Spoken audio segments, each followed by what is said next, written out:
ما قدمت لغد واتقوا الله إن الله خبير بما تعملون ولا تكونوا كالذين نسوا الله فأنساهم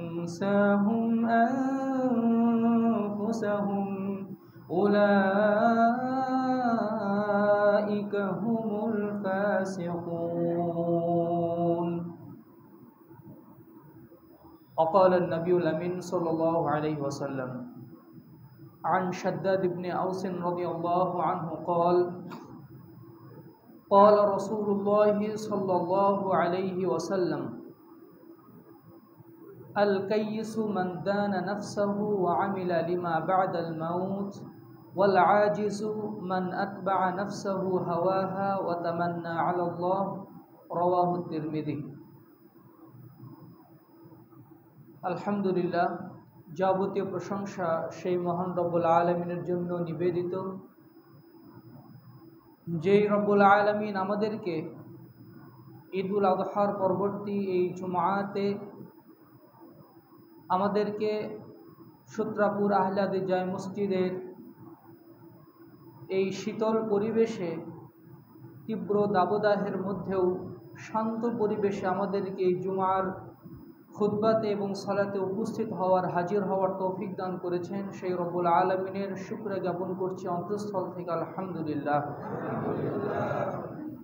দরুদ ও সালাম বর্ষিত হোক, শান্তির ফলগুধারা অবতীর্ণ হোক সেই মহান রাসূলের প্রতি যিনি তার নবুয়তের 23টি বছরে ঘাত প্রতিঘাতে আমাদেরকে ইসলাম শিক্ষা দিয়েছেন, তাওহীদের শিক্ষা দিয়েছেন, ঈমানের দীক্ষা দিয়েছেন, যিনি আমাদেরকে জান্নাতের পথ বাতলে দিয়েছেন, আল্লাহর আনুগত্য করার পদ্ধতি শিখিয়েছেন, দ্বীনের পথে জান্নাতের পথে অটল থাকার যিনি আমাদেরকে পদ্ধতি শিক্ষা দিয়েছেন এবং দুনিয়া থেকে চিরদিনের জন্য বিদায় নিয়েছেন, কিয়ামতের ময়দানে যিনি তাওহীদপন্থী মুমিনদের জন্য শাফাআতকারী হবেন সেই মহান রাসূলের প্রতি দরুদ ও সালাম বর্ষিত হোক সাল্লাল্লাহু আলাইহি ওয়াসাল্লাম।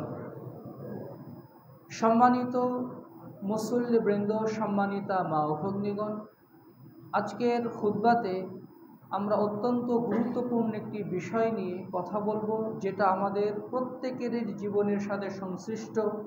সেটা হচ্ছে মুহাসাবাতুন নফস বা আত্মসমালোচনা। আত্মসমালোচনা কি, পবিত্র কোরআন এবং সহিহ হাদিসে এর গুরুত্ব কতটুকু, এর ফরজিয়াত বা ওয়াজিবাত সম্পর্কে কোরআন এবং হাদিসে কি বলা হয়েছে, এর গুরুত্ব এবং পদ্ধতি এবং সালাফগণ কীভাবে আত্মসমালোচনা করতেন তার কিছু সংক্ষিপ্ত এবং নাতিদীর্ঘ বর্ণনা দিয়ে আমাদের খুতবা শেষ করার চেষ্টা করব। আমা তাওফীকি ইল্লা বিল্লাহ আলাইহি তাওয়াক্কালতু ওয়া ইলাইহি উনীব। রব্বি ইশরাহ লি সাদরি ওয়া ইয়াসসির লি আমরি ওয়াহলুল উকদাতাম মিন লিসানি ইয়াফকাহু কওলি। আল্লাহুম্মা আইয়িদনি বিরূহিল কুদুস। আল্লাহুম্মা লা ইলমা লানা ইল্লা মা 'আল্লামতানা ইন্নাকা আনতাল আলিমুল হাকীম। اللهم اجعلنا من الذين آمنوا وعملوا الصالحات وتواصوا بالحق وتواصوا بالصبر آمين يا رب العالمين। সম্মানিত মুসলিমবৃন্দ, সম্মানিতা মা ও ভগ্নীগণ, সমালোচনা এটা আমাদের সমাজে এবং সবার সাথে সংশ্লিষ্ট একটা নিত্য নৈমিত্তিক ব্যাপার।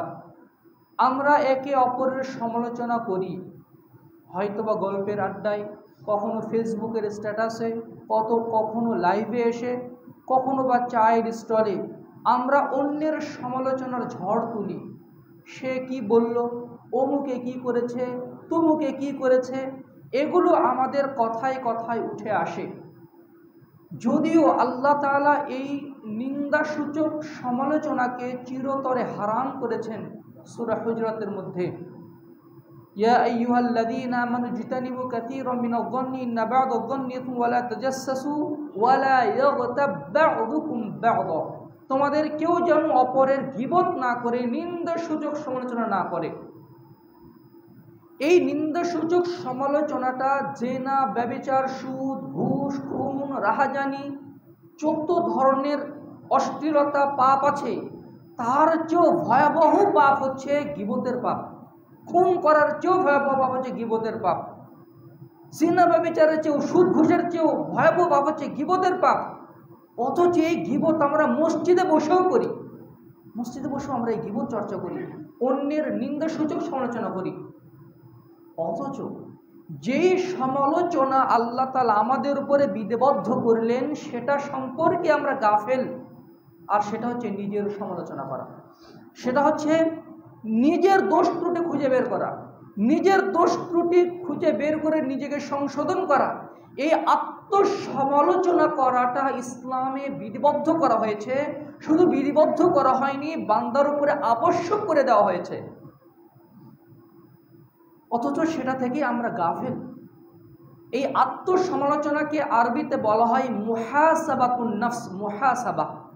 মুহাসাবা মানে গণনা করা বা হিসাব করা, আর মুহাসাবাতুন নফস মানে আত্মার হিসাব নেওয়া, নিজের কর্মের হিসাব নেওয়া, নিজের মুখ দিয়ে কি কি কথা বের হলো তার হিসাব নেওয়া, নিজের পা কোন দিকে গেল তার হিসাব নেওয়া, পকেটে কয় টাকা কোন পথে ঢুকলো তার হিসাব নেওয়া, আমার হাত দিয়ে কয় টাকা কিভাবে খরচ হলো, কোন পথে খরচ হলো তার হিসাব নেওয়া, আমি আমার পরিবারের হক সঠিকভাবে আদায় করতে পারছি কিনা তার হিসাব নেওয়া, আমার সন্তানের যে অধিকার সেই অধিকার আমি সঠিকভাবে দিতে পারলাম কিনা, আমার স্ত্রীর অধিকার সঠিকভাবে দিতে পারলাম কিনা, আমার স্বামীর অধিকার তার অধিকারের সংরক্ষণ করতে পারলাম কিনা, সমাজের উপরে আমার যে দায়িত্ব এই দায়িত্ব আমি সঠিকভাবে পালন করতে পারলাম কিনা, এই বিষয়ে নিজের উপরে কড়া নজরদারি রাখা, নিজেকে হিসাব নিকাশের মধ্যে রাখার নাম হচ্ছে মুহাসাবাতুন নফস, যেটাকে বলা হয় ইংরেজিতে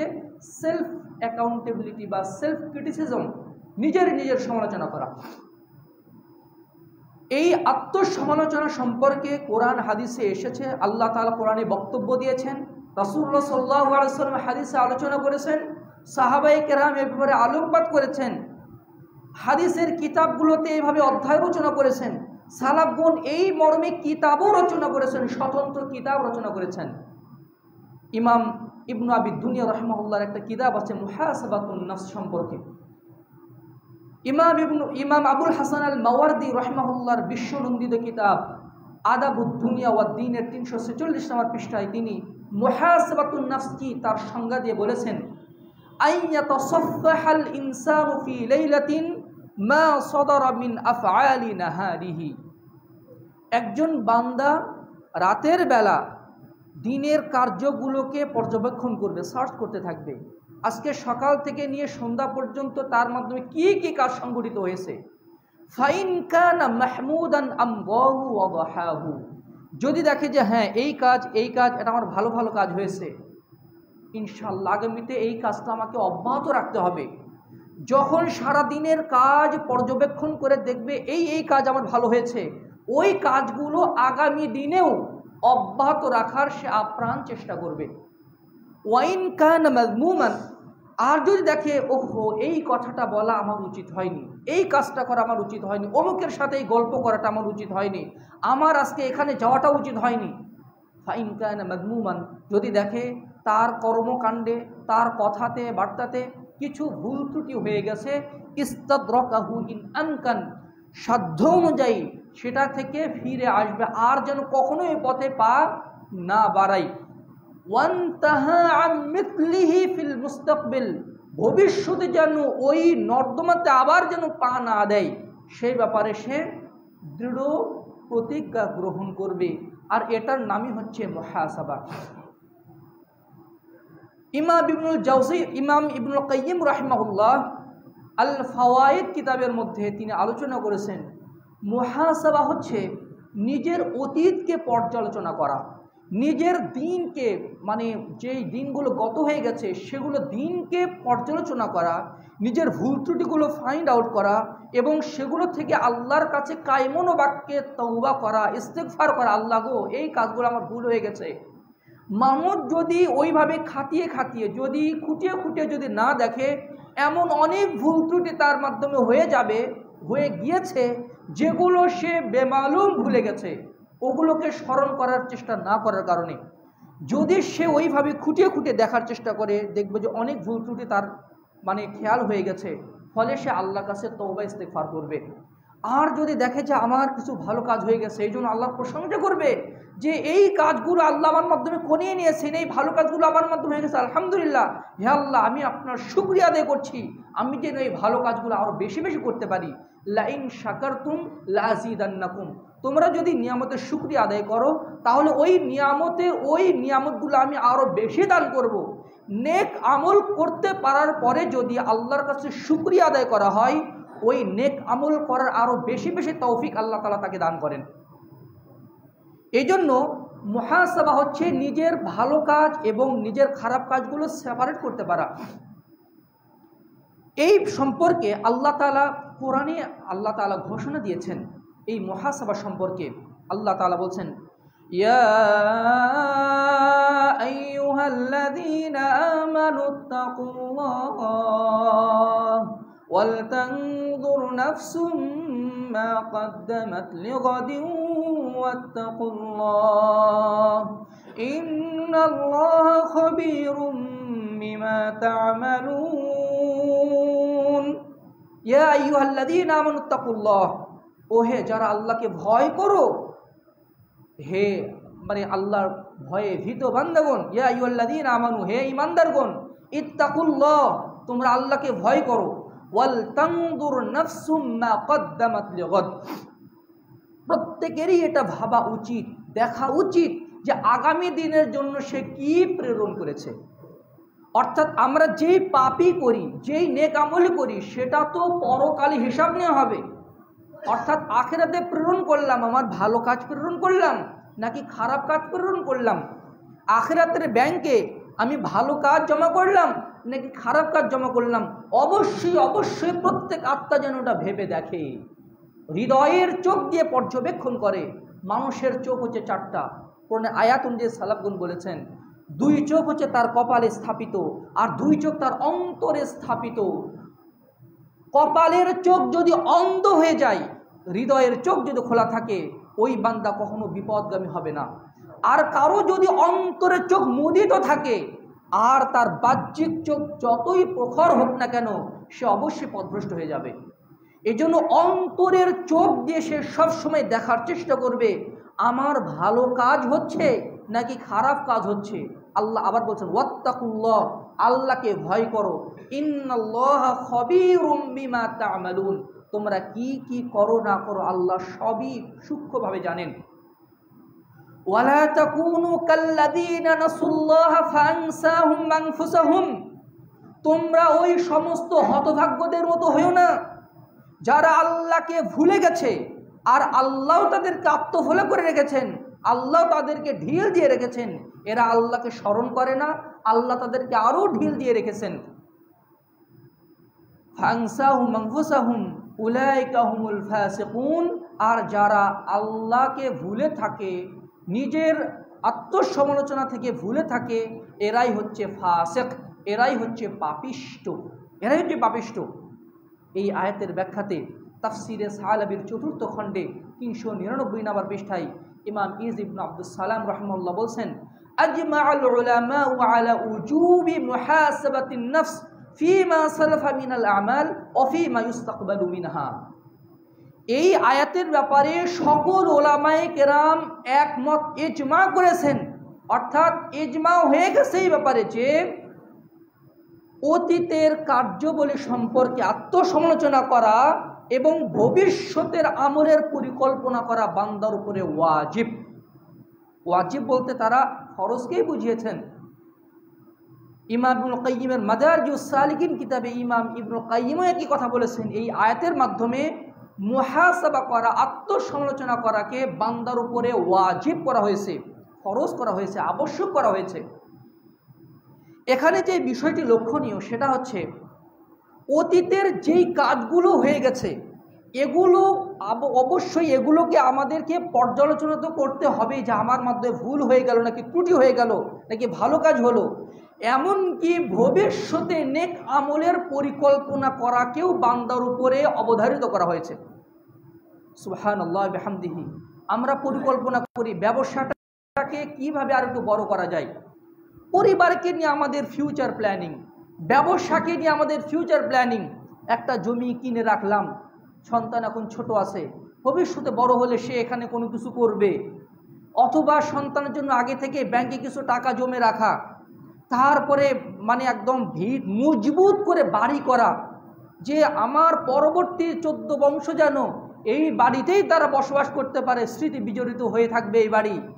ভবিষ্যতের পরিকল্পনা যে কত পরিকল্পনা, আমরা শুয়ে স্বপ্ন দেখি, বসে স্বপ্ন দেখি, ঘুমের ভিতরে স্বপ্ন দেখি, সালাতের ভিতরেও দুনিয়াবি স্বপ্ন দেখি, ফিউচার প্ল্যানিং করি, ব্যবসা নিয়ে পরিকল্পনা সাজাই, দুনিয়া নিয়ে পরিকল্পনা সাজাই, পরিবারকে নিয়ে পরিকল্পনা সাজাই, অথচ এটা আমার উপরে আবশ্যক ছিল না। আমার উপরে আবশ্যক ছিল নেক আমলের পরিকল্পনা গ্রহণ করা। আমার ভিতরে এই গুণটা নাই, আমার ভিতরে তাহাজ্জুদ পড়ার এই গুণটা নেই। ইনশাআল্লাহ ভবিষ্যতে আমাকে এই গুণ অর্জন করতে হবে। আমার মধ্যে ভুল ত্রুটি হয়ে যাচ্ছে, ইনশাআল্লাহ ভবিষ্যতে আমি নিজেকে এই দোষ থেকে নিজেকে মুক্ত করে ছাড়বো ইনশাআল্লাহ। ভবিষ্যতের নেক আমলের ব্যাপারে মানে পরিকল্পনা করা, আমি এই আমলের ব্যাপারে খুবই উদাসীন। ইনশাআল্লাহ আমি 1 সপ্তাহের মধ্যে, আমি 1 মাসের মধ্যে, অথবা আগামী 1 বছরের মধ্যে আমি এই ত্রুটি থেকে নিজেকে মুক্ত করব। আমি আরবি ভাষা জানি না, কোরআন যে একটু বুঝে বুঝে পড়বো, আমি আরবি ভাষা জানি না। আমার প্ল্যান আগামী 1 বছরের মধ্যে আমি আরবি ভাষা শিখে ফেলবো। আমি দেখেছি 70 বছরের একজন যুবক, 70 বছরের একজন মানুষকে দেখেছি, রিটায়ার্ড করেছেন, তা ওই বছরে মানে 70 বছর বয়সে তার মনে হয়েছে কোরআনের ভাষাটা জানার জন্য আরবি ভাষাটাই শেখা হলো না। ইংলিশ অনর্গল কথা বলতে পারেন, আরবি ভাষাটা জানেন না। ওই বয়সে বৃদ্ধ মানুষ অনলাইনে কোর্স করে করে বেচারা আরবি ভাষা শিখে ফেলেছেন। সুবহানাল্লাহ বিহামদিহি। আর আমাদের তো পরিকল্পনাই নেই, শিখবো কোথায় থেকে? কোনো কাজের পরিকল্পনা ওই কাজের সফলতার অর্ধেক রাস্তা পর্যন্ত পৌঁছে দিতে পারে। এই জন্য নেক আমলের পরিকল্পনা থাকাও বান্দার উপর আবশ্যক। সন্তানকে নিয়ে নেক আমলের পরিকল্পনা, স্ত্রীকে নিয়ে নেক মানে আখিরাতের ব্যাপারে পরিকল্পনা করা, সর্বোচ্চ পরিকল্পনা হচ্ছে জান্নাতে ভালো থাকার পরিকল্পনা। 20 বছর পরে আমি এখানে আমার ব্যবসা কোথায় যাবে সেই ব্যাপারে আমি পরিকল্পনা করি, কিন্তু আমার মৃত্যুর পরে জান্নাতে আমার অবস্থান আমি কোথায় দেখতে চাই, এই পরিকল্পনা আমরা অনেকেই করতে ব্যর্থ হয়ে যাই। অথচ এটা আমার উপরে আবশ্যক করে দেওয়া হয়েছে। আখিরাতের ব্যাপারে যিনি যত চিন্তাশীল থাকবেন, আখিরাতে সুখে থাকার ব্যাপারে যিনি যত ভাবনায় বিভোর থাকবেন, দুনিয়ার জীবনটা তার জন্য তত করতে হবে। আমাকে জাহান্নামের আগুন থেকে বাঁচার যোগ্যতা অর্জন করতে হবে। কিভাবে আমি কবরের আযাব থেকে বাঁচবো, কিভাবে আমি আমার পরিবার পরিজনকে কবরের আযাব থেকে বাঁচাবো, আমাদের এই নয়নপুত্র সন্তানকে কিভাবে আগুন থেকে বাঁচাবো, তাদেরকে কিভাবে জান্নাতে নিয়ে যাওয়া যায়, তাদেরকে কিভাবে পুলসিরাত পার করে নিয়ে যাওয়া যায়, তাদেরকে নিয়ে কিভাবে জান্নাতে সুখের জীবন, চিরশান্তির জীবন লাভ করা যায়, ওই ব্যাপারে যারা পরিকল্পনা করেন তারাই হচ্ছে সফল বান্দা। রাসূলুল্লাহ সাল্লাল্লাহু আলাইহি ওয়াসাল্লাম বলেছেন, সুনানে তিরমিজি 2459 নম্বর হাদিস, শাদ্দাদ ইবনে আউস রাদিয়াল্লাহু আনহুর বর্ণনা, আল কাইয়িসু মান দানা নাফসাহু ওয়া আমিলা লিমা বা'দাল মাউত। আল কাইয়িস সবচেয়ে বিচক্ষণ, সবচেয়ে বুদ্ধিমান, সবচেয়ে চালাক ওই ব্যক্তি যার মধ্যে 2টা বৈশিষ্ট্য আছে। এক, মান দানা নাফসাহু, যে নিজের নফসের হিসাব নেয়। এই হাদিসের ব্যাখ্যাতে ইমাম তিরমিজি ব্যাখ্যা দিয়েছেন, হাসাবা নাফসাহু ফিদ দুনিয়া ক্বাবলা আন ইউহাসাবা ইয়াউমাল কিয়ামাহ। কিয়ামতের দিন আল্লাহ তো তার কাছ থেকে হিসাব গ্রহণ করবেন, ওই হিসাব গ্রহণের আগেই নিজেই নিজের হিসাব গ্রহণ করে। বোকা টাইপের লোক হলেও আল্লাহর কাছে, রাসূল সাল্লাল্লাহু আলাইহি সাল্লামের কাছে সে হচ্ছে সবচেয়ে চালাক মানুষ। আর আমাদের কাছে চালাক মানুষকে জমির দলিল দেখলেই বুঝতে পারে এটা কোন দাগের দলিল, কিভাবে মানে কি করতে হবে, টাকা দিয়ে কিভাবে টাকা ইনকাম করতে হয় খুব ভালো বোঝে। ক্লায়েন্টকে এমনভাবে কনভিন্স করে, একবার যদি তার সাথে সাক্ষাৎ করে তার কাছ থেকে ছোটার আর কোনো উপায় নেই। কথার এত মারপ্যাচ বোঝে।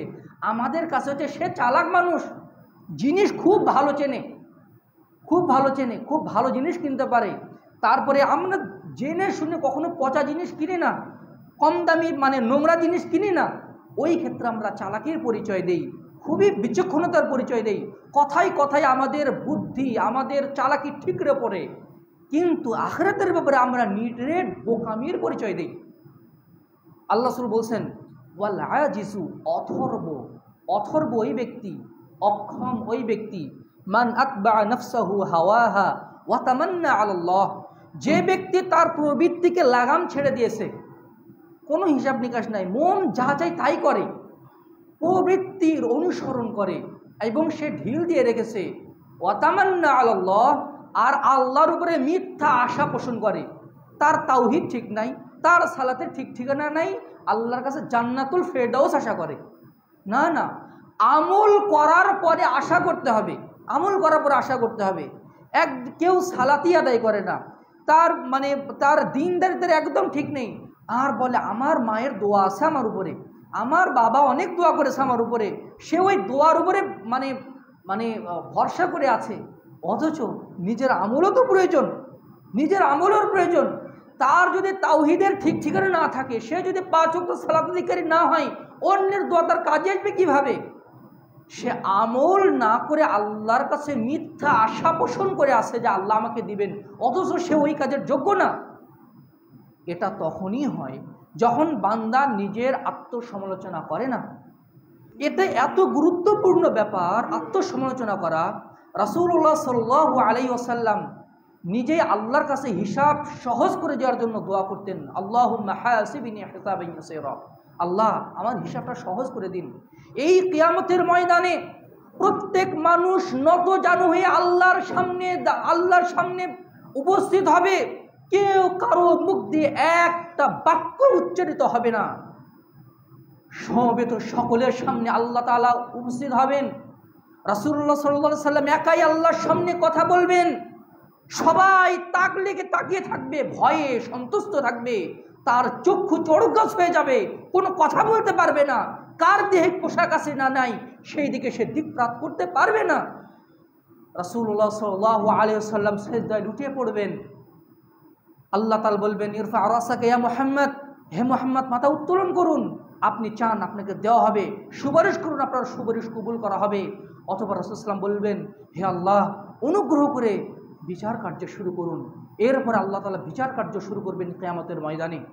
ওই কিয়ামতের ভয়াবহ মুহূর্তে আমাদের ভালো আমল মন্দ আমল সব কিছুই মিজানের পাল্লাতে তুলে মাপা হবে, মানুষের নেক আমল মাপা হবে, মানুষের মন্দ আমল মাপা হবে, তাকে নিজেকেও চড়িয়ে দেওয়া হবে, অর্থাৎ মানুষের দেহকেও পরিমাপ করা হবে, হাদিসে এসেছে তাকেও পরিমাপ করা হবে, তার আমল নামার খাতাগুলোকেও পরিমাপ করা হবে কিয়ামতের ময়দানে।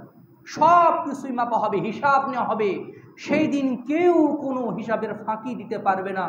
ওই দিনের কথা মনে করে কেউ যদি দুনিয়াতেই নিজের হিসাব গ্রহণ করে, তাহলে ওই হিসাব তার জন্য সহজ হয়ে যাবে কিয়ামতে। এই জন্য আল্লাহ তাআলার অন্যতম গুণবাচক নাম হচ্ছে আল হাসিব, তিনি মহা হিসাব গ্রহণকারী। ওই বান্দা বিচক্ষণ, ওই বান্দা বুদ্ধিমান, যে ব্যক্তি মহা হিসাব গ্রহণকারী, আল্লাহর সামনে নিজের কর্মকাণ্ডের হিসাব দেওয়ার আগেই দুনিয়াতেই নিজেই নিজের কাছে হিসাব নিকাশ গ্রহণ করে। এই জন্য ওমর ইবনে খাত্তাব রাদিয়াল্লাহু আনহু প্রায়শই একটি কথা বলতেন। ইমাম ইবনে আবি দুনিয়া মুহাসাবাতুন নফস কিতাবের 22 নম্বর পৃষ্ঠায় নিয়ে এসেছেন। ইমাম আহমদ ইবনে হাম্বল রাহিমাহুল্লাহ কিতাব জুহুদের 99 নম্বর পৃষ্ঠায় উল্লেখ করেছেন। তিনি বলছেন, হাসিবু আনফুসাকুম ক্বাবলা আন তুহাসাবু ইয়াউমাল কিয়ামাহ। ওমর ইবনে খাত্তাব রাদিয়াল্লাহু আনহু বলছেন, কিয়ামতের দিন তোমাদের হিসাব নেওয়ার আগেই দুনিয়াতেই নিজেরাই নিজের হিসাব গ্রহণ করো। ওয়াসিনু আনফুসাকুম ক্বাবলা আন তুজানু ইয়াউমাল কিয়ামাহ। কিয়ামতের দিন তোমার ভালো আমল মন্দ আমল পরিমাপ করার আগেই দুনিয়াতেই তুমি তোমার ভালো আমল এবং মন্দ আমল পরিমাপ করে দেখো। ফাইন্নাহু আলাইকুম ফিল হিসাবি গাদান আন তুহাসাবু আনফুসাকুমুল ইয়াউম। কিয়ামতের দিন হিসাবের আগে এই দুনিয়াতেই নিজেই নিজের হিসাব গ্রহণ করাটা অনেকটাই সহজ। ওয়াতাযায়্যানু লিল আরদিল আকবার। মহাপ্রকাশের দিনকে ভয় করে সেই দিনের প্রস্তুতি গ্রহণ করো। ইয়াউমাইযিন তুরাদুনা লা তাখফা মিনকুম খাফিয়া। সেই দিন কোনো কিছুই গোপন থাকবে না, সব কিছুই প্রকাশ হয়ে যাবে। কিয়ামতের দিন সব কিছুই প্রকাশ হয়ে যাবে। ইমাম মুহাম্মদ ইবনে ইদ্রিস আশ-শাফিঈ রাহিমাহুল্লাহ বলেছেন চমৎকার একটি কথা স্বর্ণাক্ষরে লিখে রাখার মতো। তিনি বলছেন, আকালুন নাস মান তারাকাদ দুনিয়া ক্বাবলা আন তাতরুকাহু। সবচেয়ে বুদ্ধিমান আকলমন্দ আকলমান বিবেকবান মানুষ সেই ব্যক্তি যার মধ্যে 5টি গুণ আছে। এক, মান তারাকাদ দুনিয়া ক্বাবলা আন তাতরুকাহু, যে দুনিয়াকে পরিত্যাগ করে দুনিয়া তাকে পরিত্যাগ করার আগেই, দুনিয়া তাকে পরিত্যাগ করার আগেই সে দুনিয়াকে পরিত্যাগ করে, দুনিয়ার স্বার্থকে পরিত্যাগ করে। 2, ওয়া আনারা কবরাহু ক্বাবলা আন ইয়াসকুনাহু, কবরে বসবাস করার আগেই জীবদ্দশাতে কবরকে আলোকিত করে ফেলে, তার নেক আমলের মাধ্যমে, তার ইমানের মাধ্যমে, তার পরহেজগারিতার মাধ্যমে জীবদ্দশাতেই ওই অন্ধকার কবরকে সে আলোকিত করে ফেলে, নিজের থাকার কবরটাকে আলোকিত করে ফেলে। 3, ওয়ারদা রাব্বাহু ক্বাবলা আন ইয়ালকাহু, রবের সাথে কিয়ামতের দিন সাক্ষাৎ করার আগেই জীবদ্দশাতে সে রবকে সন্তুষ্ট করে ফেলে। সুবহানাল্লাহ বিহামদিহি। কোনো একজন অপরাধী ব্যক্তি কোনো অপরাধ করে ফেলেছে, সে জানে আগামীকাল আমার বিচার হবে, অমুক বিচারক আমার বিচার করবেন। আগের দিনে সে যদি বিচারকের কাছে যায়, নিবৃত্তচারী হয়ে বিচারকের কাছে গেছে, কালকে যিনি বিচার করবেন তার কাছে চলে গেছে, গিয়ে বলছে আমি ভুল করেছি, আমার এটা অপরাধ হয়ে গেছে, আমাকে ক্ষমা করে দিন, আমার মাধ্যমে আর এই ভুল কাজটা হবে না। বিচারক বিচার করার আগেই, তার আগেই যদি সে বিচারককে সন্তুষ্ট করে ফেলে, তাহলে নিঃসন্দেহে তার বিচারটা অনেক সহজ হয়ে যাবে। বিচারক যখন বিচারের মাঠে তাকে আদালতে যখন তার বিচার করবে, তখন সে জানে যে লোকটা আগে থেকেই আমার কাছে ক্ষমা চেয়ে নিয়েছে, সে হিসাব সহজ করে দিবে। এটা দুনিয়াবি ক্ষেত্রে একটা উদাহরণ মাত্র। যারা তার নেক আমলের মাধ্যমে, পাপ থেকে বিরত থাকার মাধ্যমে, আল্লাহর আনুগত্য করার মাধ্যমে, আল্লাহর অবাধ্য থেকে বিরত থাকার মাধ্যমে, বেশি বেশি তাওবা ইস্তেগফারের মাধ্যমে জীবদ্দশাতেই আল্লাহকে সন্তুষ্ট করে ফেলবে, কিয়ামতের দিন তার হিসাব সহজ হবে।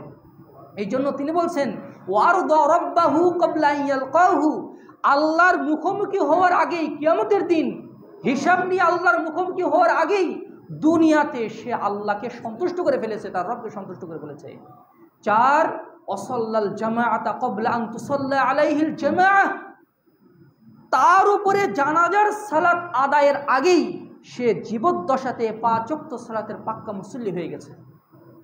5, ওয়াহাসাবা নাফসাহু ক্বাবলা আন ইউহাসাবা ইয়াউমাল কিয়ামাহ, কিয়ামতের দিন তার হিসাব নিকাশ নেওয়ার আগেই দুনিয়াতে সে কঠিনভাবে নিজের নেক আমলের পাপের হিসাব গ্রহণ করেছে। ফাইনাল ইয়াউমা আমালুন বিলা হিসাবিন ওয়া গাদান হিসাবুন বিলা আমালিন, আজকে শুধু নেক আমল করা যায়, এখানে কেউ তোমার আমলের হিসাব নেবে না, কেউ তোমার আমলের হিসাব নেবে না। তুমি নেক আমল করো কি না, তোমার এই আমল আছে কি না, তুমি কোরআন তেলাওয়াত করছো কি না, তুমি নিয়মিত তাসবিহ তাহলিল করছো কি না, তুমি নিয়মিত তাওবা ইস্তিগফার করছো কি না, কেউ আমাকে বলবে না, কেউ আমার কাছে নেক আমলের হিসাব চাবে না। আমি যেই অফিসে চাকরি করে আমার কাজের হিসাব নেবে, আমি যেই দোকানে চাকরি করে আমার কাজের হিসাব নেবে, আমার বস আমার কাছ থেকে আমার কর্মের হিসাব নেবে, আমার বাবা আমার কাছ থেকে শুধু আমার যে দায়িত্ব এগুলোর হিসাব নেবে, কিন্তু নেক আমলের কড়াই গণ্ডাই হিসাব দুনিয়াতে কেউ নেবে না। আর পরকালে শুধু হিসাব নেওয়া হবে, ওখানে আমলের কোনো সুযোগ থাকবে না। সুবহানাল্লাহ বিহামদিহি, কতই না চমৎকার কথা তিনি বলেছেন। এই জন্য দুনিয়াতে যারা নিজে হিসাব গ্রহণ করে, তারা হচ্ছে সবচেয়ে সফল বান্দা। ইমাম ইবনুল কাইয়্যিম রাহিমাহুল্লাহ বলেছেন ইগাসাতুল লাহফান কিতাবের মধ্যে, আন-নাফসু কাশ-শারীকিল খাওয়ান ইন লাম তুহাসিবহু যাহাবা বিমালিক, তোমার নফস হচ্ছে বিশ্বাসঘাতক ব্যবসায়ী পার্টনারের মতো, তুমি যদি তাকে কড়াই গণ্ডায় হিসাবের আওতায় না রাখো, সে তোমার সব সম্পত্তি নিয়ে চলে যাবে। আচ্ছা বলুন তো, আপনি একজন লোকের সাথে ব্যবসা শুরু করেছেন, এখানে মাশাআল্লাহ অনেক বড় বড় ব্যবসায়ী আছেন, আপনি একজন বিশ্বাসঘাতক, আপনি জানেন সে একদম মারাত্মক লেভেলের ফ্রড এবং ধোঁকাবাজ এবং দুর্নীতিবাজ, আপনি জানা শোনা সত্ত্বেও তার সাথে আপনি বড় ধরনের একটা লেনদেন শুরু করলেন, ব্যবসা শুরু করলেন, ব্ল্যাঙ্ক চেকে তাকে সই দিয়ে রেখেছেন, সে মাল কত টাকায় কিনছে আর কত টাকায় বিক্রি করছে, আপনি কিছুই হিসাব রাখছেন না, দিন শেষে আপনার ব্যবসা থাকবে না। তিনি বলছেন এই নফসটা, এই বিশ্বাসঘাতক, এই ব্যবসায়ী পার্টনার যতটা আমার জন্য ক্ষতিকর, তার চেয়েও বড় ক্ষতিকর হচ্ছে আমাদের মন্দপ্রবণ নফস। সবসময় মন্দপ্রবণ। ইন্নান নাফসা লাআম্মারাতুন বিসু, এই নফসটা মন্দের দিকে ধাবিত হয়। আমি আপনি যদি এই নফসের হিসাব না রাখি, আমার নফস আমাকে কোন দিকে নিয়ে যাচ্ছে, আমাদের অঙ্গ প্রত্যঙ্গ সব কিছু কিন্তু এই এই সেন্ট্রাল অর্থাৎ অন্তর থেকে, এখান থেকে সব কিছুই এখান থেকে কন্ট্রোল করা হয়। আর শয়তান সবসময় মানুষের নফসের উপরে নিয়ন্ত্রণ নেওয়ার চেষ্টা করে। শয়তান বান্দার হাতের উপরে আক্রমণ করে না, শয়তান বান্দার দেহের উপরে আক্রমণ করে না, শয়তান সরাসরি আক্রমণ চালায় বান্দার নফসের উপরে। কারণ নফসকে যদি কন্ট্রোলে নেওয়া যায়, তার গোটা বডি শয়তানের কন্ট্রোলে চলে আসে। নফস যখন শয়তানের কন্ট্রোলে চলে যায়, এই চোখ আপনি আর ভালো পথে নিয়ে আসতে পারবেন না, শয়তান এই চোখকে খারাপ দিকে নিয়ে যাবে। নফস যদি শয়তানের কন্ট্রোলে চলে যায়, এই অঙ্গ প্রত্যঙ্গের মাধ্যমে হারাম কাজ খারাপ কাজ হয়ে যাবে। এই জন্য নফস কি অবস্থায় আছে, এই ব্যাপারে নফসকে পর্যবেক্ষণের মধ্যে রাখার নামই হচ্ছে মুহাসাবা। ইমাম হাসান আল বসরি রাহিমাহুল্লাহ তিনি বলছেন, ওয়াল্লাহি মা তারাহু, ওয়াল্লাহি, তো আল্লাহর কসম করে বলছি, তুমি মুমিনকে মা তারাহুল মুমিন, তুমি মুমিনকে এমন অবস্থায় দেখবে, ইল্লা ইল্লা আন ইয়ালুমা নাফসাহু, সে সব অবস্থায় সব নিজেকে নিন্দিত করছে, প্রত্যেকটা কাজ তার পর্যবেক্ষণের মধ্যে রেখেছে। আশ্চর্য হতে হয়, সালাফদের মধ্যে এমন অনেক সালাফ ছিলেন যারা তাদের কর্মকাণ্ডগুলো প্রত্যেকদিন লিখে লিখে রাখতেন। সুবহানাল্লাহি বিহামদিহি, যে আজকে আমার মাধ্যমে এই ভালো কাজ হয়েছে, আজকে আমার মাধ্যমে এই খারাপ কাজ হয়েছে, তারা লিখে লিখে রাখতেন। লিখে লিখে তাদের কথার হিসাব রাখতেন, লিখে লিখে তারা কোথায় গিয়েছে না গিয়েছে, কোন কাজ ভালো হয়েছে কোন কাজ খারাপ হয়েছে, এগুলো তারা লিখে লিখে রাখতেন। এবং দিন শেষে ওগুলো দেখতেন যে আজকে আমার অবস্থা কী। আপনি আমি যদি চিন্তা ভাবনা করি, এই মুহূর্তে যদি আমার মৃত্যু হয়ে যায়, এই মুহূর্তে যদি আমার মৃত্যু হয়ে যায়, আমি নিজেকে কোন অবস্থায় পাবো? আমি কি জান্নাতি, আমি কি কবরের সব হিসাব নিকাশ আমি দিতে পারবো? আমি কি জান্নাতি ব্যক্তি হব নাকি আমি জাহান্নামী ব্যক্তি হব? যদি আমি একনিষ্ঠতার সাথে যদি আমি উত্তর দেই, তাহলে সবার উত্তর হবে এটাই, যে এই মুহূর্তে যদি আমার মৃত্যু এসে যায়, এই মুহূর্তে যদি আমার মৃত্যু এসে যায়, তাহলে আমার জাহান্নাম ছাড়া কোনো গত্যন্তর থাকবে না। বান্দা যদি এইভাবে নিজেকে পর্যবেক্ষণের মধ্যে রাখে, তাহলে কিছুটা হলেও সে আখিরাতের পথে পা বাড়াবে। বিশ্বাস করুন, যদি কেউ 7 দিন, আমি একদম গ্যারান্টি দিয়ে বলতে পারি, কেউ যদি 7 দিন এই ইবাদতটা করে, অন্তরের ইবাদত, এটা হচ্ছে অন্তরের ইবাদত। বান্দার ইবাদত কয়েকভাবে সম্বোধিত হয়। অঙ্গ প্রত্যঙ্গের ইবাদত আছে, জিহ্বার ইবাদত আছে, অন্যভাবে অন্তরের ইবাদত আছে। এটাকে বলা হয় শুআবুল ঈমান, ঈমানের শাখা প্রশাখা। অন্তরের অন্যতম ইবাদত হচ্ছে মুহাসাবাতুন নফস, আত্মসমালোচনা করা। আমি আপনি যদি প্রত্যেক দিন ঘুমোতে যাওয়ার আগে, এটা এমন একটি ইবাদত, মুহাসাবা করে এমন একটি ইবাদত, যে ইবাদতের জন্য ওযু করতে হয় না, যে ইবাদতের জন্য মসজিদে আসতে হয় না, যে ইবাদতের জন্য কোনো আনুষ্ঠানিকতার প্রয়োজন নেই, যে ইবাদতের জন্য কোনো নির্জনতারও প্রয়োজন নেই। তবে হলে ভালো হয়, আপনি রিকশাতে চলছেন, নিজেকে মুহাসাবার মধ্যে রাখতে পারবেন। আপনি ঘুমোতে আছেন, ওই পাশে স্ত্রী শুয়ে আছে, এই পাশে আপনি, কিন্তু আপনি এই ইবাদতে রত আছেন যে আজকে সারাদিন আমি কি কাজ করলাম। আপনি হয়তো অফিসে বসে আছেন, ওই অবস্থাতে আপনি এই ইবাদতটা সম্পাদন করতে পারবেন। আপনি হয়তো বা গাড়িতে বসে আছেন, মসজিদে একটু আগে ভাগে চলে এসেছেন, 5 মিনিট আগে চলে এসেছেন জামাতের, ওই সময় আপনি মুহাসাবা করতে পারবেন। সালাতের পরে একটু দেরিতে যান, একটু মুহাসাবা করতে পারবেন। যদি আমরা নিজেকে মুহাসাবার মধ্যে রাখি, অন্তত 10 মিনিট করেও যদি কেউ সময় দেয়, তাহলে তার জীবনটা নিয়ন্ত্রিত হয়ে যাবে। আবু দারদা রাদিয়াল্লাহু আনহু তিনি বলতেন যে লা ইয়াযালু মুমিনু বিখাইরিন, বান্দা ততক্ষণ পর্যন্ত কল্যাণের মধ্যে থাকবে, মা কানা লাহু ওয়া'দুম মিন নাফসিহি ওয়া কানাতিল মুহাসাবাতু মিন হাম্মিহি, যতক্ষণ না বান্দার অন্তরের ভিতরে একটা ওয়াইস থাকে, উপদেশ দানকারী একটা বিবেক থাকে, এবং মুহাসাবা করাটাই তার একমাত্র লক্ষ্য হয়। সে সবসময় চিন্তা ভাবনা করে, আমি যে 5 ওয়াক্ত সালাত আদায় করছি, এটা কি হক আদায় করে হচ্ছে? এটা কি রাসূলের পদ্ধতি অনুযায়ী হচ্ছে? আচ্ছা, আমার মাধ্যমে কোনো অন্য কাজ হয়ে যাচ্ছে না তো? কারো অধিকার নষ্ট হয়ে যাচ্ছে না তো? আমার মাধ্যমে কি আমার চোখের কি কোনো পাপ হয়ে গেল? আজকে যে মার্কেটে গেলাম, মার্কেট থেকে আসার পরে সে দেখবে আজকে কি কোনো খেয়ানত হয়ে গেছে চোখের? আমার হাতের কি কোনো খেয়ানত হয়েছে? আজকে পকেটে যে কয় টাকা ঢুকেছে এটা সবগুলো কি হালাল টাকা ঢুকেছে? এভাবে সে চিন্তা ভাবনা করবে। যদি আমি আপনি এভাবে চিন্তা ভাবনা করি যে আজকে সালাত 5 ওয়াক্ত সালাত কি মসজিদে ঠিকমতো আদায় হলো? সালাতের আগে পরে যে সুন্নত সালাতগুলো এগুলো কি আমি আদায় করেছি? আজকে তাহাজ্জুদ হয়েছে কি? আজকে কি আমি কোরআন তেলাওয়াত করেছি? আজকে সকাল সন্ধ্যার কি জিকিরগুলো পড়া হয়েছে আমার? আজকে বাথরুমে যে কয়বার ঢুকেছি বের হয়েছি দোয়াগুলো কি আমি পড়ে ঢুকেছি নাকি না পড়ে ঢুকেছি? মসজিদে ঢোকার দোয়া কি আমি পড়ে ঢুকলাম নাকি না পড়ে ঢুকলাম? আমি কি আমার বয়োজ্যেষ্ঠদের সাথে সাক্ষাৎ হওয়ার পরে কি আমি সালাম দিয়েছি নাকি সালাম দেইনি? আমি কি গাড়িতে ওঠার সময় দোয়া পড়লাম কি পড়লাম না? এই চিন্তা ভাবনার মধ্যে যখন আমরা রাখবো, দেখবেন 1 সপ্তাহের মধ্যে আপনার জীবনটা জাহান্নাম থেকে আখিরাতের দিকে ডানা মেলবে এবং নেক আমলের অনেক বৈশিষ্ট্য আপনার ভিতরে প্রবেশ করবে। অনেক পাপ থেকে দেখবেন যে আপনি নিজেকে হেফাজত করে ফেলেছেন। অনেক নেক আমলে আপনি তৃপ্তি পাচ্ছেন, স্বাদ পাচ্ছেন। নেক আমলের যে স্বাদ, যে ইবাদতের যে একটা মানে লজ্জত আছে, মিষ্টতা আছে, এটা আপনি অনুভব করতে শুরু করেছেন। এই জন্য মুহাসাবা করা প্রয়োজন। সাহাবায়ে কেরাম মুহাসাবা করতেন, সেটা আমি বলছি পরবর্তীতে। মুহাসাবা যদি আমরা করি, আমরা আখিরাতের হিসাব আমাদের জন্য সহজ হয়ে যাবে। কেউ যদি দুনিয়াতেই হিসাব নিকাশ যদি করে ফেলে, নিঃসন্দেহে তার আখিরাতের হিসাব সহজ হয়ে যাবে। আল্লাহ তাআলা, আল্লাহ রাসূল সাল্লাল্লাহু আলাইহি সাল্লাম আল্লাহকে বলতেন, আল্লাহুম্মা হাসিবনি হিসাবান ইয়াসীরা, হে আল্লাহ আমার হিসাবকে সহজ করে নিন। কল্পনা করেছেন যেই রাসূলের কোনো পাপ নেই, যিনি ছিলেন নিষ্পাপ মাসুম, যার কোনো পাপ ছিল না, ভবিষ্যতেও যদি কোনো পাপ করতেন, যদিও করেননি, করবেন না, আল্লাহ অগ্রিমভাবে পূর্বের পরের সকল গুনাহ খাতা ক্ষমা করে দিয়েছেন।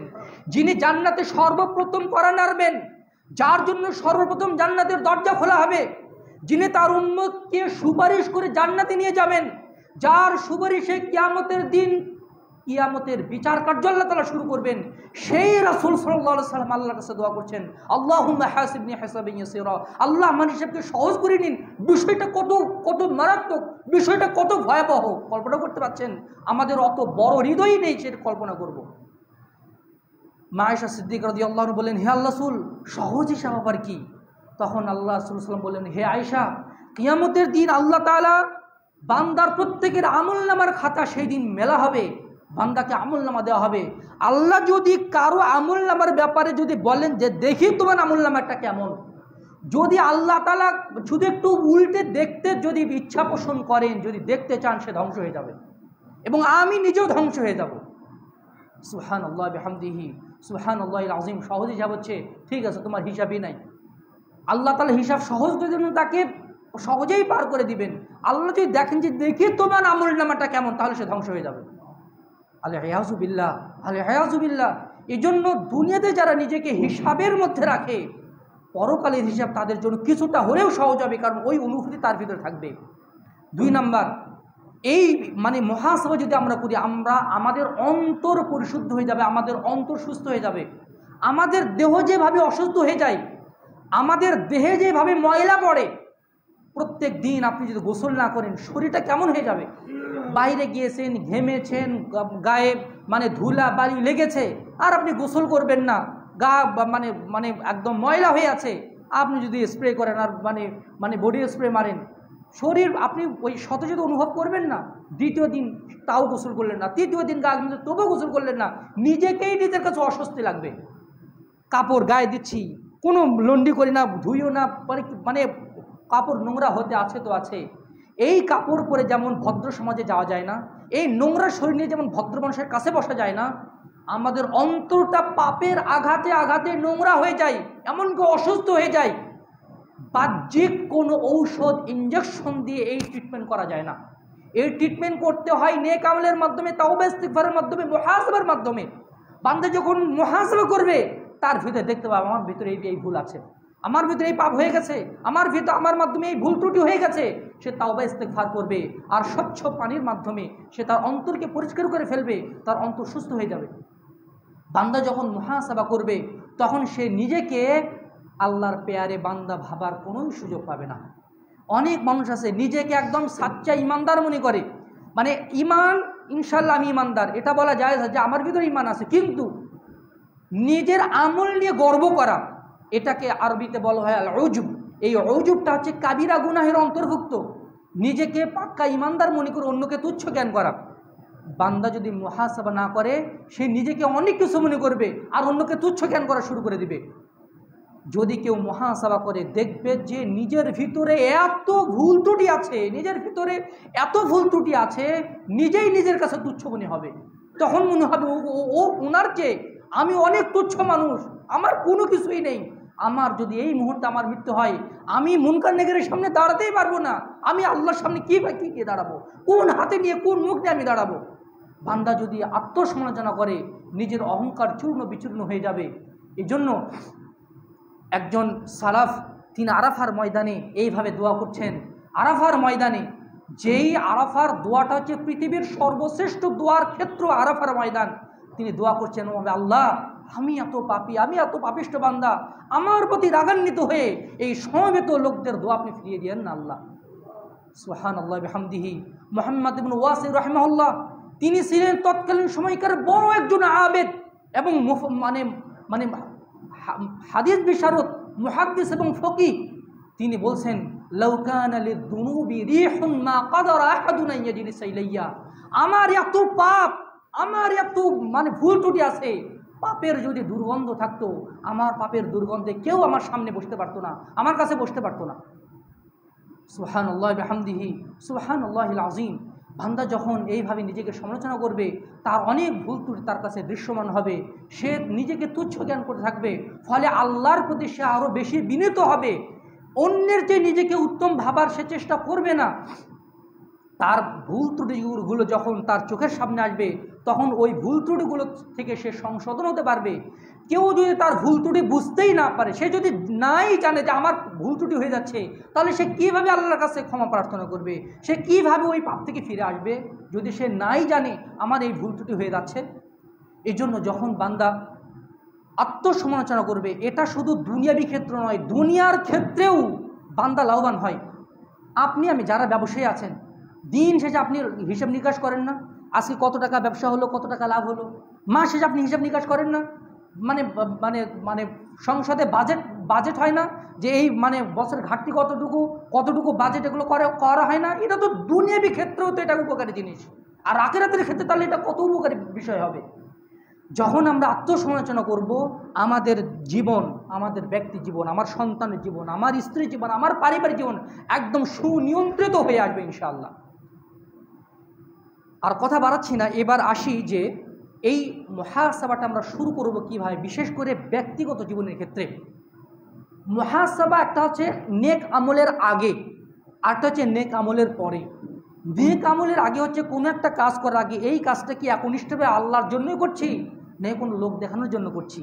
এটা আপনি যদি নিজের অন্তরকে একটু প্রশ্ন করেন, দেখবেন যে আপনি অন্তরের কাছ থেকে একটা সত্য উত্তর পেয়ে গেছেন যে এই কাজটা আমি একনিষ্ঠভাবে আল্লাহর জন্য করছি না। এখানে কিছু শ্রুতি, কিছু মানুষের কাছে প্রসিদ্ধিরও একটা ব্যাপার লুকিয়ে আছে। তখন আপনি নিজের অন্তরকে একটু ঝালাতে পারবেন। নেক আমল সম্পাদনের পরে মুহাসাবা করতে হয়। যেমনভাবে সালাত আদায়ের পরে দেখবেন যে অনেক সময় আমাদের এরকম হয়ে যায় যে সালাত আদায় করলাম, কিন্তু সালাত আদায়ের মধ্যে কোন দোয়া কোথায় পড়েছি না পড়েছি, বেহুশ ছিলাম, গাফেল ছিলাম, মন মেজাজ অন্যদিকে ছিল। সালাতের নেকি কিন্তু 10 স্তরে বিভক্ত। কেউ পায় 6%, কেউ পায় 7%, কেউ তারও কম 2-3% পায়। যার মনোযোগ যত বেশি সে সালাতের নেকিটা পূর্ণ হিস্সায় পেয়ে যাবে, যার মনোযোগ যত কম তার নেকি কমতে থাকবে। এবার আপনি আমি সালাতের পরে হিসাব নিকাশ করি, আচ্ছা সালাত যে পড়লাম মনোযোগ কি শুরু থেকে শেষ পর্যন্ত পূর্ণটাই ছিল? দেখবেন আপনি ধরা খেয়ে যাবেন আপনার নিজের কাছেই যে না না না, আজকে আমি সালাতের মধ্যে ব্যবসার অনেক হিসাব নিকাশ করে ফেলছি, আমার সালাত পরিপূর্ণভাবে হয়নি। আমি পরবর্তীতে এখন যে সুন্নত পড়বো, এই সুন্নতটা ইনশাল্লাহ আমি একদম পূর্ণ মনোযোগ দিয়ে পড়বো। আমি পরবর্তী যে আসরের সালাত বা মাগরিবের সালাত আছে, এটা আমি পূর্ণ মনোযোগ দিয়ে পড়বো ইনশাআল্লাহ। সালাতের পরে আপনি চিন্তা ভাবনা করলেন যে আজকে 1 রাকাত মিস করে ফেললাম, ইনশাআল্লাহ আগামী এই পরের সালাতে ইনশাআল্লাহ আগে ভাগে আসবো, আজানের সাথে তো আমি ইনশাআল্লাহ চলে আসবো, অথবা আজানের আগে চলে আসবো। সাইদ ইবনে মুসাইয়িব রাহিমাহুল্লাহ বলছেন, আমার 40 বছর এমনভাবে কেটেছে যে মুয়াজ্জিন যখন মসজিদে আজান দেয় তখন আমি সালাতের জন্য মসজিদে উপস্থিত, মসজিদের নববীতে। সুবহানাল্লাহ বিহামদিহি, সুবহানাল্লাহিল আযীম। এভাবে নেক আমলের পরে তারপরে আমরা চিন্তা ভাবনা করব, আচ্ছা এই নেক আমলের যে এই নেকি, আমি কি এই নেকি পূর্ণভাবে পাবো? তখন আপনি দেখবেন যে আপনি বুঝতে পারবেন যে এই নেকি আপনি পূর্ণভাবে পাবেন কি না। যদি আপনি একনিষ্ঠতার সাথে সেই লেভেলের মানে মনোযোগ দিয়ে করে থাকেন, তাহলে আপনার নিজের মনই বলে দিবে ইনশাআল্লাহ আমি এই আমলের পূর্ণ নেকি পাবো। আর যদি কোনো ত্রুটি বিচ্যুতি হয়ে থাকে, তখন নিজের ভিতরেই খারাপ লাগা তৈরি হবে, এই আমলের পূর্ণ নেকি হয়তো আমি পাবো না, হয়তো আমি পাবো না। এরপরে যদি আপনি মুহাসাবা করেন, হালাল কাজের ক্ষেত্রেও মুহাসাবা করা উচিত। আবু বকর রাদিয়াল্লাহু আনহু তিনি বলতেন, আমরা হারামে লিপ্ত হওয়ার ভয়ে অনেক হালাল কাজ ছেড়ে দিতাম, জায়েজ ছেড়ে দিতাম, কারণ না যেন হারামের পথে না যাই। অনেক পিকনিক করা, ঘোরাঘুরি করা, এগুলো হচ্ছে হালাল কাজ। ঘোরাঘুরি করা, একটু বেড়াতে যাওয়া, কিন্তু বেড়াতে গিয়ে সালাত সময় গাফলাতি করা, চোখের দৃষ্টির হেফাজত না থাকা, তারপরে গান বাজনার কানে আসা, এগুলো যে হারাম কাজে লিপ্ত হয়ে যাচ্ছি। এই জন্য হালালের ব্যাপারে নিজেকে পর্যবেক্ষণের মধ্যে রাখা। আচ্ছা, আমি যে জায়েজ কাজগুলো করি এগুলোর মাধ্যমে আবার কোনো হারামের পথ তৈরি হয়ে যাচ্ছে না তো? অনুরূপভাবে হিসাব নিতে হবে আমার ফরজ ইবাদতের, আমাদের উপর। আচ্ছা, আমার যে টাকা পয়সা আছে, আমার উপরে হজ কি ফরজ? আচ্ছা, আমার উপরে তো হজ ফরজ, আমি তো এখনও হজ করিনি। আচ্ছা, 5 ওয়াক্ত সালাত আমার উপরে ফরজ, আজকে 5 ওয়াক্ত সালাত কি আদায় হয়েছে? দিন শেষে আপনি হিসাব নেবেন। 5 ওয়াক্ত সালাত, হ্যাঁ 5 ওয়াক্ত সালাত আদায় করেছি। 5 ওয়াক্ত সালাত কি মসজিদে আদায় হয়েছে পুরুষদের জন্য? যদি ওহো আজকে জহরের সালাত একটু বাইরে কাটিয়েছি, জামাতের সাথে পড়তে পারিনি, আল্লাহ আমার এই ত্রুটিগুলোকে আপনি ক্ষমা করে দিন। কারণ জামাতের সাথে সালাত আদায় করাটা আবশ্যক। পর আগামী দিন ইনশাআল্লাহ 5 ওয়াক্ত সালাত আমি জামাতের সাথে আদায় করব। 5 ওয়াক্ত সালাতের পরে, ফরজ হিসাবের পরে বা নফলের আপনি হিসাব নেবেন যে সালাতের আগে পরে যে সুন্নাত সালাতগুলো আছে, ফজর পূর্বের 2 রাকাত, এশার আগে, জোহরের আগে, জোহরের পরে, তারপরে মাগরিবের পরে, এশার পরে, এই সুন্নাতগুলো কি সুন্নাতের রাতে বাকি আদায় হয়েছে? হ্যাঁ, এগুলো তো আদায় করেছি। ওহো, জোহরের পূর্বের সালাত তো আজকে হয়নি। আজকে একটু তাড়াহুড়া করে দোকানটা একটু দেরিতে বন্ধ করতে করতে জোহরের সালাত শুরু করে দিয়েছে, আগামীতে এই কাজ করা যাবে না। দেখবেন যে আজকে কি তাহাজ্জুদ পড়েছি 2 রাকাত হলেও, আজকে কি রাতে কোরআন তেলাওয়াত হয়েছে, আজকে সকাল সন্ধ্যার জিকির আজকে কি করতে পারলাম, হিসাব নিতে হবে। দেখবেন যে আপনি নিজেই একটা নিয়মতান্ত্রিকের মধ্যে আসছেন। এরপর আপনি হিসাব নেবেন যে আপনার পকেটে যে টাকা ঢুকছে, এই টাকা হালাল পন্থায় ঢুকছে কিনা, অঙ্গ প্রত্যঙ্গ কোনো হারামে লিপ্ত হচ্ছে কিনা। আমার চোখ কি আজকে কোনো খেয়ানত করেছে? আমার হাত কি কোনো খেয়ানত করেছে? আমার জবান কি কোনো খেয়ানত করেছে? আমি ওই ভাইয়ের সাথে আজকে অনেকক্ষণ গল্প করলাম ফোনে, প্রায় 15 মিনিট 20 মিনিট ধরে কথা বললাম। আচ্ছা, কারো কি গীবত করে ফেললাম? কারো উপরে কি মিথ্যা তুহমত দিয়ে ফেললাম? কোনো কি মিথ্যা কথা বলে ফেললাম?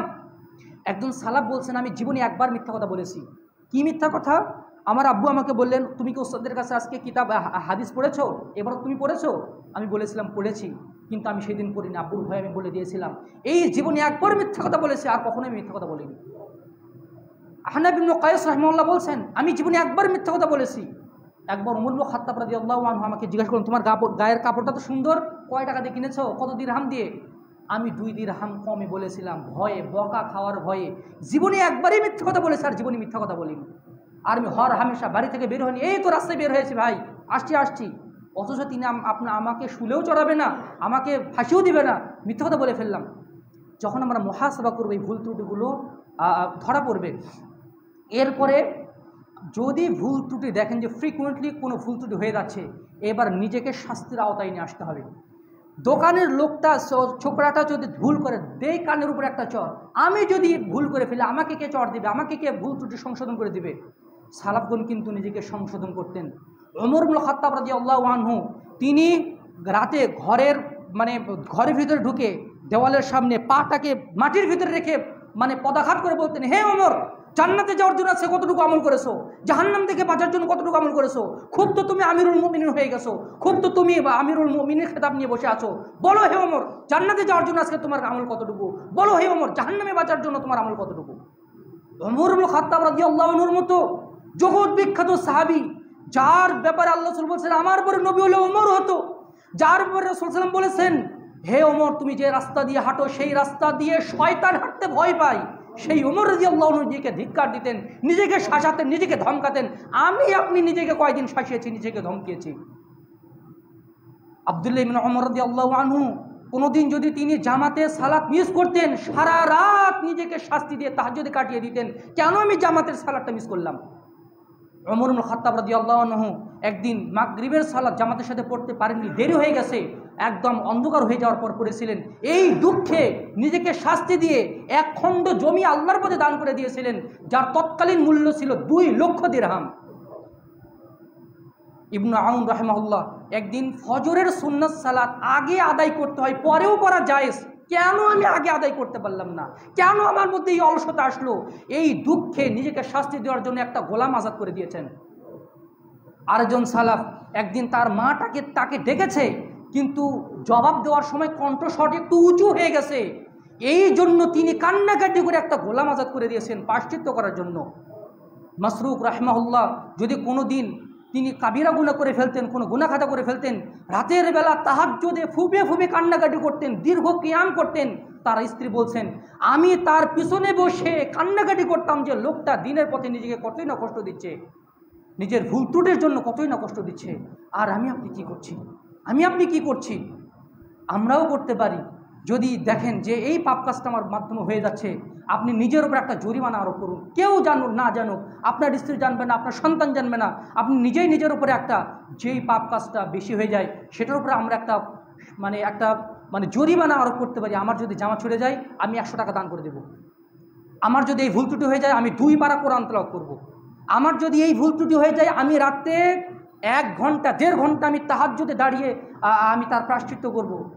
অর্থাৎ নেক আমলের মাধ্যমে নিজেকে নেক আমলের উপরে স্থাপিত রাখা, এটাও কিন্তু নফসকে শাসানোর একটা মাধ্যম। নিজেকে নেক আমলে ব্যস্ত রাখা, এটাও কি নফসকে শাসানোর নতুন একটা মাধ্যম। সুতরাং আসুন আত্মসমালোচনা করি, নিজেকে সংশোধন করার এর চেয়ে বড় কোনো উপায় নেই। এই আত্মসমালোচনাটা বাধাগ্রস্ত হয়, বান্দা ডিসকোয়ালিফাইড হয়ে যায় 4টি দোষের কারণে। 4টি দোষ থাকলে বান্দা আত্মসমালোচনা করতে পারে না। 1, একদম লাগাতার পাপ যদি চলতে থাকে তাহলে আত্মসমালোচনা করতে বান্দা অপারগ হয়ে যায়। 2, দুনিয়াবি ব্যস্ততা যদি বেশি আষ্টে পিষ্টে ধরে অক্টোপাসের মতো আপনি আত্মসমালোচনা করতে পারবেন না। আপনি তো খাওয়ারই সময় পান না, তারপরে স্ত্রীকে সময় দেওয়ার সময় হয় না, সন্তানকে সময় দেওয়ার সময় হয় না, সে নিজেকে কখন সময় দিবে? ফোন কল করতে করতে, মেসেজের রিপ্লাই দিতে দিতে, ইমেইলের রিপ্লাই দিতে দিতেই তো তার সময় শেষ, ফেসবুক স্ক্রলিং করতে করতে আর ইউটিউবের রিলস দেখতে দেখতে তো তার সময় শেষ। সে কখন আত্মসমালোচনা করবে? নিজেকে সে সময় দিতে পারবে না। 3, কেউ যদি নিজেকে আল্লাহর সাচ্চা বান্দা মনে করে, সে মনে করবে তো আমি তো জান্নাতে চলেই গেছি, আমার আবার কিসের আত্মসমালোচনা প্রয়োজন? এও ব্যক্তি আত্মসমালোচনা করতে পারবে না। আর 4 নম্বর হচ্ছে, কেউ যদি আখিরাত এবং মৃত্যুকে ভুলে থাকে, সেও আত্মসমালোচনা করতে পারে না। সুতরাং আসুন এই 4টি বদ অভ্যাসকে দূরীভূত করে আমরা আত্মসমালোচনার গুণ অর্জন করার চেষ্টা করি। আল্লাহ তাআলা আমাদের সেই তৌফিক দান করুন। আকুলু কওলি হাযা ওয়াস্তাগফিরুল্লাহ লি ওয়া লাকুম ওয়া লিসাইরিল মুসলিমিন ফাস্তাগফিরুহু ইন্নাহুল গফুরুর রহিম। আলহামদুলিল্লাহ নাহমাদুহু ওয়া নাস্তাঈনুহু ওয়া নাস্তাগফিরুহু ওয়া নু'মিনু বিহি ওয়া নাতাওয়াক্কালু আলাইহি ওয়া নাউযু বিল্লাহি মিন শুরুরি আনফুসিনা ওয়া মিন সাইয়্যাতি আমালিনা মান ইয়াহদিহিল্লাহু ফালা মুদিল্লা লাহু ওয়া মান ইউদ্লিল ফালা হাদিয়া লাহু ওয়া নাশহাদু আন লা ইলাহা ইল্লাল্লাহু ওয়াহদাহু লা শারীকা লাহু ওয়া নাশহাদু আন্না মুহাম্মাদান আবদুল্লাহি ওয়া রাসূলুহু।